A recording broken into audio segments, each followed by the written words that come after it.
Sermon 85 de saint Augustin, les riches et les pauvres. Matthieu chapitre 19, versets 17 à 25. Le passage de l'Évangile qui vient de frapper nos oreilles demande plutôt à être écouté et pratiqué qu'à être expliqué. Quoi de plus clair que ces paroles ? Si tu veux parvenir à la vie, observe les commandements. Qu'ai-je donc à dire ? Si tu veux parvenir à la vie, observe les commandements. Qui ne veut point parvenir à la vie, mais aussi qui veut observer les commandements? Si tu ne veux pas les observer, pourquoi prétends-tu à la vie? Si tu es lent au travail, pourquoi si empressé à la récompense? Ce jeune homme riche assurait qu'il avait été fidèle aux commandements, et on lui a fait connaître les préceptes plus élevés. Si tu veux être parfait, lui a dit le Sauveur, va avant tout ce que tu possèdes et donne-le aux pauvres. Tu ne le perdras point, mais tu auras un trésor dans le ciel. Viens ensuite et suis-moi. En effet, que te servirait de donner si tu ne me suivais pas ? Il s'éloigna tout triste et tout chagrin, comme vous venez de l'entendre, car il possédait de grandes richesses. Ce qui lui a été dit nous a été dit également. L'Évangile est comme la bouche du Christ. Le Christ siège au ciel, mais il ne cesse de parler sur la terre. Ne soyons pas sourds, car il crie. Ne soyons pas des morts, car il tonne. Si tu ne veux pas de ces conseils de perfection, observe au moins les préceptes indispensables. Les premiers sont pour toi un lourd fardeau. Charge-toi au moins des seconds. Pourquoi cette indifférence pour les uns et pour les autres ? Pourquoi leur être également opposé ?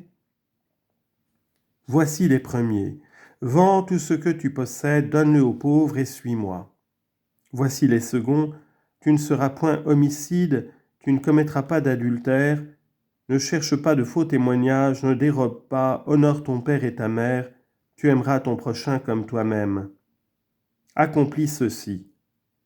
Ah, pourquoi te crier de vendre ton propre bien si je ne puis obtenir que tu ne ravisses pas le bien d'autrui ? On t'a dit, ne dérobe pas, et tu ravis. Sous les yeux même d'un si grand juge, je te surprends non plus à dérober, mais à voler. Épargne-toi, prends pitié de toi. Cette vie te laisse encore un peu de temps, ne repousse pas la réprimande. Tu étais hier un larron, ne le sois plus aujourd'hui. Peut-être l'as-tu été aujourd'hui même, ne le sois plus demain. Mais enfin un terme au mal et pour ta foi récompense le bien. Tu veux le bien sans vouloir être bon ?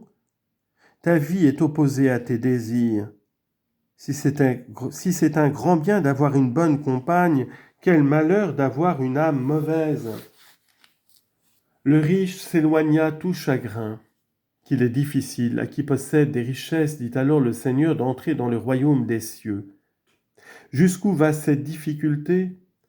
La comparaison suivante montre qu'elle va jusqu'à l'impossibilité. Prête l'oreille, voici la difficulté. En vérité, je vous le déclare, il est plus facile à un chameau de passer par le trou d'une aiguille qu'à un riche d'entrer dans le royaume des cieux. Un chameau de passer par le trou d'une aiguille ? S'il y avait ici un puceron, ce serait déjà l'impossibilité. Aussi les disciples furent consternés de ces paroles et ils s'écrièrent, si il en est ainsi, qui pourra être sauvé ? Qui le pourra parmi les riches ? Ô pauvres, écoutez le Christ. Je m'adresse ici au peuple de Dieu, car les pauvres font ici la majorité. Vous au moins, ô pauvres, entrez dans ce royaume, et pourtant, écoutez. Vous qui vous glorifiez de votre pauvreté, prenez garde à l'orgueil. Vous seriez vaincus par des riches qui sont humbles. Prenez garde à l'impiété. La piété de certains riches l'emporterait sur vous. Gardez-vous de l'amour du vin, vous seriez au-dessous des riches qui sont sobres. Si ceux-ci ne doivent pas se glorifier de leur opulence, gardez-vous de vous enorgueillir de votre indigence. Que les riches, si toutefois il en est ici, écoutent à leur tour qu'ils écoutent l'apôtre. Commande aux riches de ce monde, dit-il. C'est qu'il y a des riches d'un autre monde, et les riches de cet autre monde sont les pauvres. Ce sont les apôtres qui disaient « Nous sommes comme n'ayant rien et nous possédons tout. 2 Corinthiens 6, 10. Afin donc de vous apprendre de quel riche il parle, il a eu soin d'ajouter de ce monde. Que ces riches du monde écoutent donc l'apôtre, comment dit-il aux riches de ce monde de ne point s'élever d'orgueil. L'orgueil est le premier ver rongeur qu'engendrent les richesses, ver terrible qui dévore tout et réduit tout en cendres. Commande-leur donc de ne point s'élever d'orgueil, de ne point se confier aux richesses incertaines. Il craint que tu ne t'endormes riche pour t'éveiller pauvre. De ne pas se confier aux richesses incertaines, ce sont les propres paroles de l'apôtre, mais au Dieu vivant, dit-il encore. Le larron t'enlève ton or, qui t'enlève ton Dieu? Qu'a donc le riche s'il n'a pas Dieu, et si le pauvre le possède, de quoi manque-t-il? De ne pas se confier aux richesses, dit donc l'apôtre, mais au Dieu vivant, qui nous donne abondamment toutes choses pour en jouir, et lui-même avec toutes choses. Ils ne doivent pas espérer dans leur richesse, ni s'y confier, mais au Dieu vivant. Que feront-ils alors de leur infortune? Que feront-ils alors de leur fortune? Le voici. Qu'ils soient riches en bonnes œuvres. Qu'est-ce à dire? Expliquez-vous, ô apôtres. Plusieurs refusent de comprendre ce qu'ils refusent de faire. Expliquez-vous donc, apôtres. N'occasionnez pas le mal par l'obscurité de votre enseignement. Dites-nous ce que signifie qu'ils soient riches en bonnes œuvres. Qu'on écoute donc, qu'on saisisse, qu'on n'ait pas lieu de s'excuser, qu'on commence à s'accuser plutôt et à dire ce que nous venons d'entendre dans un psaume, « Je reconnais mon péché ». Encore une fois, que veulent dire ces mots qu'ils soient riches en bonnes œuvres? Qu'ils donnent de bon cœur. Qu'est-ce à dire encore qu'ils donnent de bon cœur? Quoi? Ne comprend-on pas cela non plus? Qu'ils donnent de bon cœur, qu'ils partagent. Tu as du bien, un autre n'en a pas. Partage avec lui afin qu'on partage avec toi. Partage ici et là tu recevras. Donne ici du pain et tu recevras là du pain. Quel est le pain d'ici? Celui que l'on recueille à force de sueur et de travaux après la malédiction du premier homme. Et là, quel est le pain? Celui qui a dit « Je suis le pain vivant descendu du ciel ». Jean 6, 51. Ici tu es riche, mais là tu es pauvre. Tu as ici de l'or, mais tu ne jouis pas encore de la présence du Christ. Donne ce que tu possèdes pour recevoir ce que tu n'as pas. Qu'il soit riche en bonnes œuvres, qu'il donne de bon cœur, qu'il partage. Alors ils perdront leur bien? L'apôtre a dit qu'ils partagent et non pas qu'ils donnent le tout. Qu'ils retiennent pour leurs besoins et même au-delà. Donnons une partie. Laquelle? La 10e, c'est ce que donnaient les scribes et les pharisiens. Luc 18, 12. Ah, rougissons, mes frères, ils donnaient la 10e partie, et pour eux le Christ n'avait point encore répandu son sang. Ces scribes et ces pharisiens donnaient le 10e. Et tu croirais faire quelque chose de grand lorsque tu partages ton pain avec le pauvre? Est-ce la 1000e partie de ce que tu possèdes? Je ne t'en blâme pourtant pas, fais au moins cela. J'ai si faim, j'ai si soif, que je serais heureux de recueillir ces miettes. Que dit néanmoins ce Dieu vivant qui est mort pour nous? Je ne le tairai pas.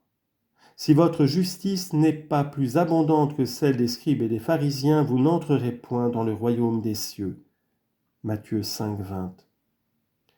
Ce n'est pas là nous endormir, c'est un médecin qui va jusqu'au vif. Si votre justice n'est pas plus abondante que celle de scribes et des pharisiens, vous n'entrerez pas dans le royaume des cieux. Les scribes et les pharisiens donnaient le 10e.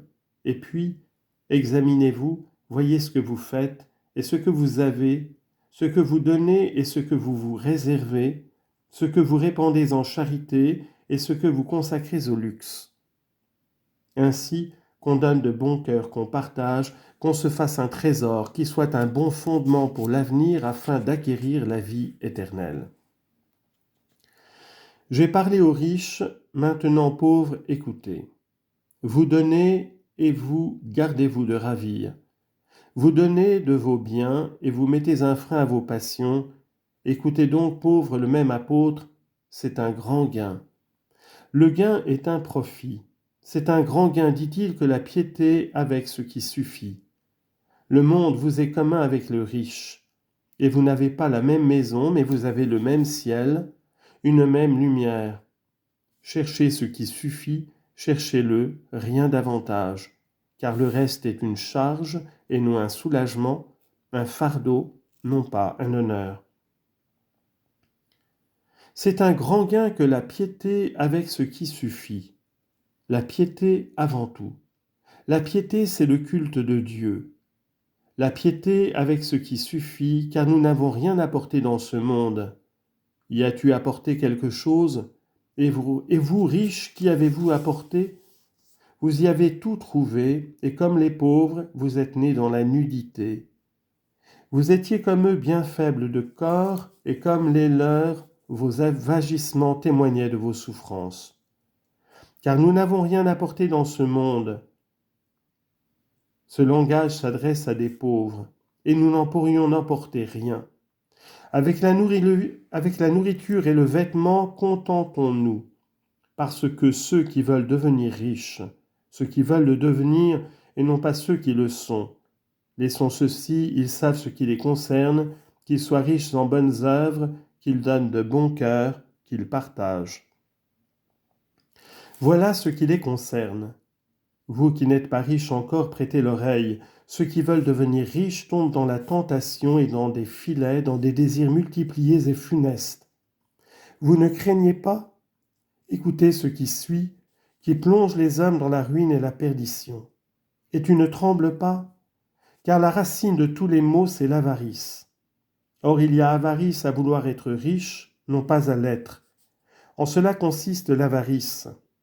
Et tu ne crains pas d'être plongé dans la ruine et la perdition, tu ne redoutes point la racine de tous les maux, tu arraches de ton champ la racine des épines, et de ton cœur tu n'arraches pas la racine des passions mauvaises. Tu nettoies ton champ pour nourrir ton corps, et tu ne purifies pas ton cœur pour y recevoir ton Dieu. La racine de tous les maux, c'est l'avarice. Aussi quelques-uns, en s'y laissant aller, ont dévié de la foi et se sont engagés dans beaucoup de chagrins. 1 Timothée 6, 17 à 19 et 6 à 10. Vous savez maintenant ce que vous avez à faire, vous connaissez ce que vous devez redouter. Vous savez comment on achète le royaume des cieux et vous savez comment on en est exclu. Conformez-vous tous à la parole de Dieu. Dieu a fait le riche et le pauvre. Le riche et le pauvre se sont rencontrés, dit l'Écriture, c'est le Seigneur qui les a fait l'un et l'autre. Proverbe 22, 2. Le riche et le pauvre se sont rencontrés. Où, sinon en cette vie? Le riche est né, le pauvre est né aussi. Vous vous êtes rencontrés sur la même route. Toi, garde-toi d'opprimer et toi de tromper. L'un a besoin, l'autre est dans l'abondance. Le Seigneur les a faits tous les deux. Par celui qui possède, il aide celui qui a besoin, et par celui qui n'a rien, il éprouve celui qui a. Après avoir ainsi entendu ou parlé, craignons et prenons garde, prions et arrivons.